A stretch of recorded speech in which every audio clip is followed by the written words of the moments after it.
They are not fucking living, guys. So, let's talk about it then. I guess I wanted to look at a game where Asuna actually does pretty well.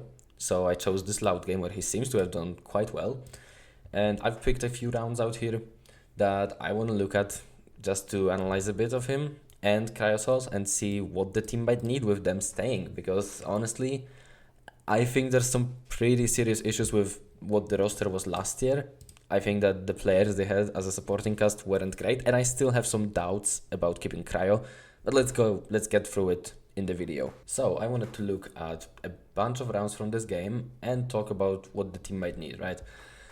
And yeah, we want to start with the pistol here, I guess, because Asuna I think does pretty well. So just to quickly see the setup, you can see that it is actually going to be a bit of a B push from the 100 Thieves here, with Loud playing two people in showers, a Sky on Belong, maybe looking for a crunch there, and two people holding hookah. So they are walking right into the defense. But they have a pretty good plan here actually to break through, and I think Asuna does super well this round and kinda disproves some of the accusations he's been getting throughout his career of overheating a lot. I'm not saying he doesn't, he definitely does sometimes, but this round is just a very good showcase that he can be a bit more, controlled and play with the team a lot more. So let's take a look at how they do here. So we can see they are sending out this Viper smoke here, right? And this Viper smoke lands right in the middle of hookah, which just cuts the sidelines of the Loud players and isolates them. And, 100 Thieves can just walk into it, and at this point, they're not really pushing up long, as you can see, the Viper here, it is Xander. Xander is still a bit further back, but with 4 players in hookah, they can definitely still pop out onto side here and do some real damage. And as you will see in the second, this smoke will go down, Cryo will flash through, and Robbie BK will be caught off guard. Kawanzin gets a kill, but there's 3 players behind that smoke waiting for him. Asuna gets a double, and now is the moment where I think he really shows that he is disciplined when he needs to be.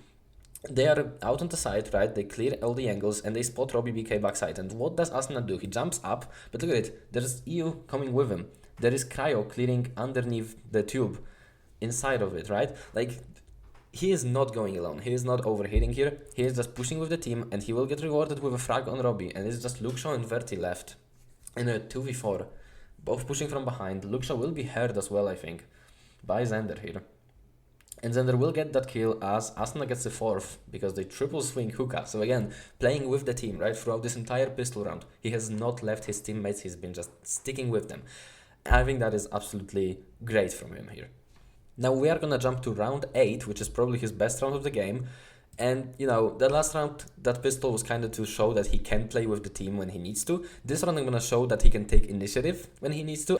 And, at the start here, we can see Loud is going for that push towards a main.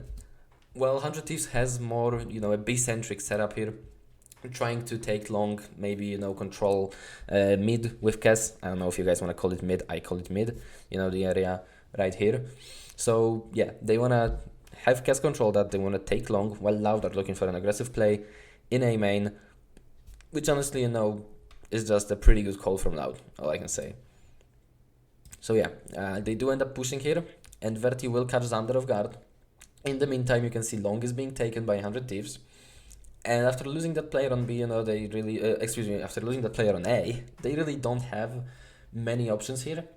There's a re-clear in showers as well from Loud, so they know it's not an A push. They pick it with a flash, meanwhile 100 Thieves walk all the way up long. And yeah, they're gonna be setting up for this take with the failed. And now, something that I want you guys to pay attention to is what Asuna will do after the take, because this site is for free, right? This site, they don't need to really fight for it. They can take it just like that. But after they take it is, I think, where Asuna really shines. So yeah, the ult goes in, the smokes go in, Asuna goes in with the satchels, holds the spawn for a second, it's all good. He doesn't push spawn, he's not that crazy, not gonna overhit like this. And EU plants on the corner. And the Cryo's playing from tube, they're just taking the standard spots here. And the push out of CT gets absolutely stomped here, right? Like, as you can see, they try going out of CT, but it's just not working for them. Absolutely not. If we look again, with the ult, right, it's just Verti going out, and then the molly here. This molly is stopping the retake completely.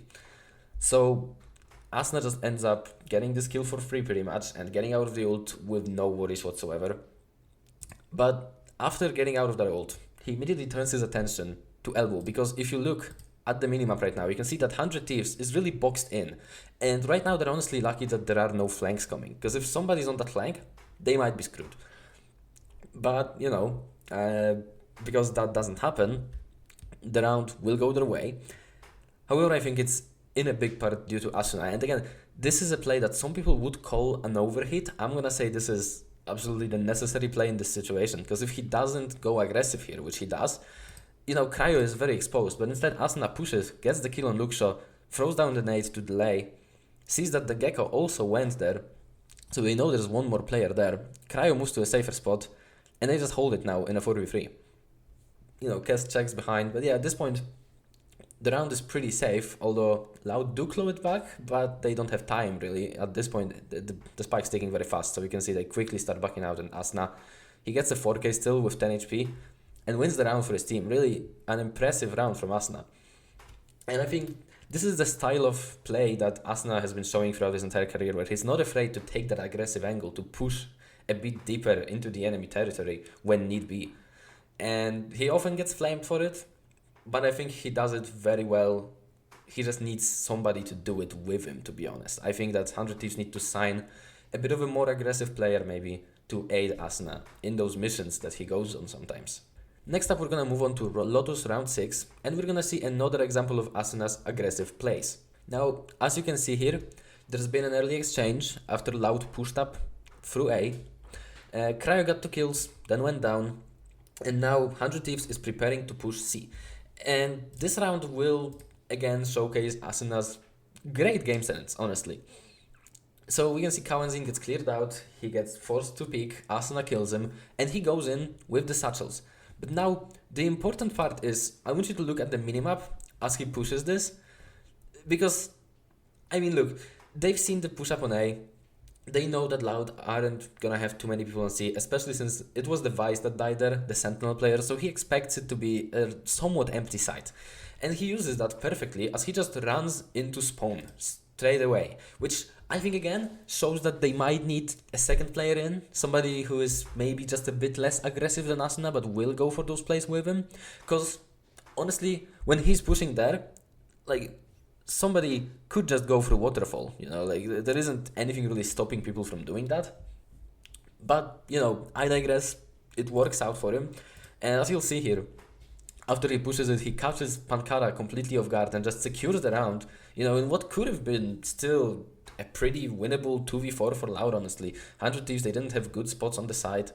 I think this kind of play is just really, really impressive. It's a great heads-up play that less experienced players might not think about, but Asuna, he just knows when to do it a lot of the time. And, you know, you might say it's an overheat again. You might argue that. I would argue back that he made a great play and won them the round, really. Now we're gonna go to round 10, and I'm gonna show you guys what happens when the 100 Thieves don't have Asuna get an entry and make space. Because this team absolutely falls apart when that happens. This is not the only time. This is just, I think, the most prominent one where you can really see them struggle the second he dies. So right now, they are preparing another C-take. And, you know, Asuna is at the helm of it. Asuna is at the front. You can see it here. He's preparing the nade. And Loud still has 5 players alive. There's only 30 seconds left in the round. This is a moment where they need to go fast. They need to get a kill. They need to take the side. They need to plant and just try to secure something as quickly as possible because they have nothing going for them, right? Okay, so now, if we look at what happens, Asuna will throw his nade, he will satchel in, and I don't know what exactly happens here because it is a weird play. It is a weird play. Let's take a look. Asuna satchels in here and dies from, well, he got flashed here, but he dies from the Viper. He dies because of Luxo coming from Waterfall. And my question is, why isn't there a Yoru flash or a better Omen smoke to cover this angle? You know he's gonna be exposed from that when he's going up onto the boxes. This just brings me to another point I have with Asuna, which is oftentimes he gets fucked over by his teammates not helping him, with just not enough util or not enough bodies being thrown to support him. This has been the case for like the last 3 years on 100 Thieves, and I've been absolutely losing my mind over it every single year, and they haven't fixed it. They have never fixed it. But okay, coming back to the round. Asuna's dead. What do 100 Thieves do? Let's see, Xander ults onto side. We also have Cryo here. And are we gonna swing? Are we gonna use that paranoia we have? No. Oh, we're gonna use it now to defend the side that we haven't even taken yet, really. And then it's just gonna all fall apart as we try to walk onto site without taking any kills or any space. Even though we had 2 players on site, we had Cryo, we had Xander. Neither of them peaked. I don't know what was the idea.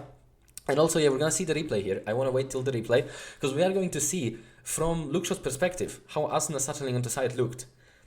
And honestly, it would be so easy to just send in a flash if they had it. I'm actually not sure if they had a flash, honestly, it didn't look, but yeah, look at this, look at this. And he gets blinded by his own Vice Flash, by the way, but why are we not sending in some util to help him? I don't know. Yeah, so another big thing is more util, right? A player who will be aggressive when Asuna can't, and more util to support them, because as of right now, I think 100 Thieves just needs Ethan back, honestly, if they want to get someone who will give these guys the support they need. Now, some of you might have noticed that I haven't really talked about Cryo, and that's because I'm just really disappointed with what Cryo has been throughout the last 2 or 3 seasons. I think he's probably one of the best oppers on the scene, but I don't know, you guys want to see a fun stat? I got a fun stat for you guys. Let me pull it up. So if you look here, this is the performance tab for all maps, and you can see the op kills. And I don't know if you guys noticed something, but one of the best oppers in Americas is not using the op at all. 100 Thieves just don't use it for some reason. I don't know why. Throughout this game, I watched it and he bought 4 outlaws, at least on Bind and Lorus, maybe he bought 1 more on Sunset, and 0 ops. He has never held an op. He never got a chance to get a kill with it because he never bought it. And my question is, why? Yoru is not a bad agent for opping. Put him on chamber if you must. I mean, let him get some op kills. I don't know why are we holding him back like that. That's my big issue with Cryo right now. I think they need to put him on an op. That is not my only issue with Cryo though. Because, well, one more thing, let's go back to the match, let's just play out while I yap here. One more thing is that I think Cryo hasn't developed his agent pool enough while he's been on 100 Thieves. And that's another point with whoever they're signing. They need to sign flexible players because they need to accommodate for Asuna and Cryo not being the most flexible players, right? Asuna, you probably want to keep him on that Jet, Raze, or Neon. Well, actually, you probably want to put Cryo on Jet. Nonetheless, you want to put Asuna on the aggressive agents, right? Maybe Waylay for Asuna as well. And then Cryo, you probably want to put him on agents that are good for opping, like Chamber, like Jet, like Yoru, right? And this is really all they play. So you need players who will be able to fill all the gaps, unless they can, like, I don't know, move Cryo to Sentinel. I don't know what they might do there, but yeah, other than that, they need players who will fill the gaps, right? Unless they can do some crazy role switches, which I'm not a big fan of. And yeah, I mean, this game against Loud, they won, but the season wasn't great. I picked this game because I wanted to showcase some of the good about Asuna, and of course there is the bad, where he overheats and stuff, but I think people overblow it. I think Asuna is still a great player, and he is going to still be very impactful for 100 Thieves in the coming season. And yeah, I don't really know who they're gonna sign. I haven't seen any rumors, but I mean, I think they have their work cut out for them, because getting Asuna and Cryo both on the team, keeping them both might be a mistake, purely because of the lack of flexibility that comes from it. And we'll see. I mean, yeah, they win against Loud. Congrats. They then lose all the remaining games. I think they won one of them, but they then go out, and well, season's over. Goodbye Kess, goodbye Xander, goodbye EU. I think Xander and EU should easily find new teams. Well, EU at least already goes to Furia apparently. I think Xander could find a new team as well. Kess apparently will play with Qbert in the Sen Invitational. I don't know where he'll end up. I don't think he was that good, to be honest. But Asuna and Cryo, I think they both deserve another shot at tier 1. I don't know if they should be on the same team though. And, well, I've been keeping Asuna's good, keeping Cryo a bit more of a question mark, but yeah, that's really all I had to say. I just wanted to yap a bit about it. Maybe I'm gonna make a video on the Sen Classic. Maybe it'll be a bit better than this one, a bit more organized. We'll see. So yeah, see you at Sen City, guys.